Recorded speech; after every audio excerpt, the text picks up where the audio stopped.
এইবার আসছি আমরা এই হাইপোথিসিসের কিছু ক্যারেক্টারিস্টিক্স নিয়ে। আমরা তো হাইপোথিসিস কি সেটাকে বুঝলাম, হাইপোথিসিস কত প্রকার সেগুলোকেও জানার চেষ্টা করলাম। হাইপোথিসিসকে কি বললাম, এবার হাইপোথিসিসের কতগুলো পয়েন্ট আমি এখানে লিখে দেবো সিম্পল, সেই কথাগুলো নিয়ে একটা দুটো কথা তোমাদেরকে বলি। যেমন হাইপোথিসিস শুড বি টেস্টেবল। তাহলে হাইপোথিসিসকে কি করছি আমরা, যে হাইপোথিসিসটা 3 নম্বর চ্যাপ্টারে আমরা ফর্মুলেট করছি, জেনারেট করছি, সেই হাইপোথিসিসকে আমরা টেস্ট করব। কোথায় গিয়ে টেস্ট করব, আমরা যখন চ্যাপ্টার 6 এ যাব সেই হাইপোথিসিসকে টেস্টিং করব। এই জন্য বলছে hypothesis should be testable. Hypothesis should be logical, মানে তোমাকে একটা এই যে হাইপোথিসিসটাকে যখন তুমি ড্র করবে বা একটা ডাইরেকশন তোমাকে প্রোভাইড করবে, সেই ডাইরেকশনটা তোমার লজিক্যালি জন্য হওয়া উচিত। লজিক্যালি জন্য তোমার যে প্রবলেমটা তুমি নিয়েছো, প্রবলেমটাকে সলভ করে তুমি যে একটা ডাইরেকশন প্রোভাইড করছো, সেই ডাইরেকশনের সাথে যেন তোমার ওই প্রবলেমের সম্পর্ক থাকে। এমন কোনো ডাইরেকশন নিয়েবে না যেটার মধ্যে লজিক্যালি কোনো যুক্তিই নেই তুমি কেন এই ডাইরেকশনটা বাঁচলে তোমার এই প্রবলেমটাকে সলভ করতে। মানে তোমার যা প্রবলেম, যাতে সেই প্রবলেমের সাথে তোমার যা হাইপোথিসিস তুমি যে ডাইরেকশন প্রোভাইড করবে তার মধ্যে যেন একটা লজিক্যাল যুক্তি থাকে, লজিক থাকে। আর একটা কি বলে দেখো, should be specific and clear.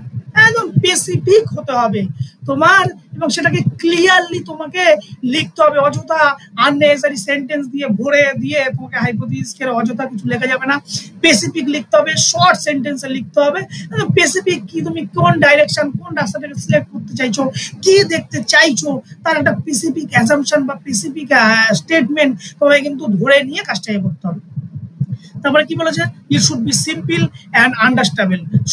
Simple মানে কি, খুব সহজ সরল হতে হবে, এবং তুমি যে স্টেটমেন্টটাকে নেবে বা ডাইরেকশনটাকে তুমি চুজ করবে সেই ডাইরেকশনটা যেন বোঝা যায়, আন্ডারস্ট্যান্ডেবল হয়, মানে যেন সেটা মনে খুব সহজ সরল হয়, সেটা যেন খুব সিম্পল হয়, এবং সেটা যেন সেই ডাইরেকশনের জন্য কাজটাকে করা খুব সহজসাধ্য হয়। আর এটা কি বলছে, express in the future tense, future টেন্সটাকে এটাকে প্রকাশ করতে হবে। আর এটাকে কি বলছে, পরে ক্যারেক্টারিস্টিক তারপর directly related to the research problem. যে কথাটা ওই টেস্টিং হাইপোথিসিস বলার সময় বলেছিলাম, যে এই যে হাইপোথিসিস কি করছে, তোমার রিসার্চের একটা রাস্তা, একটা ওয়ে তোমাকে দিচ্ছে। তাহলে সেই ওয়েটা যাতে এমন ভাবে তুমি সিলেক্ট করবে যাতে সেটা তোমার প্রবলেম সলভ যেটা তুমি করতে চাইছো তার সাথে সরাসরি সম্পর্ক থাকে।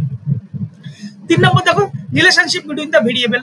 অর্থাৎ তুমি যে রিসার্চের মধ্যে, আমাদের আলটিমেট কাজ কি, আমরা গবেষণা করছি যে বিভিন্ন প্রকার ডিপেন্ডেন্ট ভেরিয়েবলের সাথে ইন্ডিপেন্ডেন্ট ভেরিয়েবলের একটা রিলেশনশিপ বা কম্পেয়ার, এই তো আমরা দেখতে চাই। এই তো, এর বাইরে তো রিসার্চ আর কিছু হয় না।